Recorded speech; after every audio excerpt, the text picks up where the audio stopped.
The G-77 chairmanship changed hands from Yemen to Argentina on Wednesday, with a ceremonial exchange displayed at UN headquarters, where UN Chief Ban Ki-moon told attendees of the 131 developing countries, known as the G-77 and China, that our changing times require changing institutions. Gone are the days when a few could claim to speak for the many.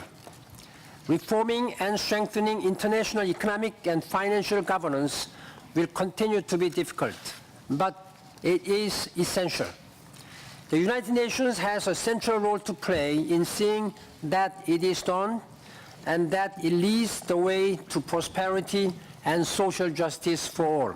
Just prior to the official handover, the new chairman of the Group of 77 in China, UN Argentina Ambassador Jorge Arguello, held a press conference at the UN stating that the chairmanship of his country will focus, among other things, on the international financial structure, narrowing in on poverty eradication, tackling the threats of climate change, especially in the most vulnerable of populations. I think that the reform of the financial architecture of the international system will be one of the main issues in which we are planning to concentrate ourselves.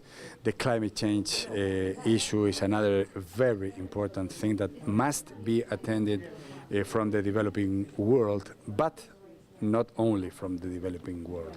We need to find some points of agreement with the developed countries, because at the end of the day we all know that the responsibles for the ecological degradation of the planet is their responsibility, mainly their responsibility.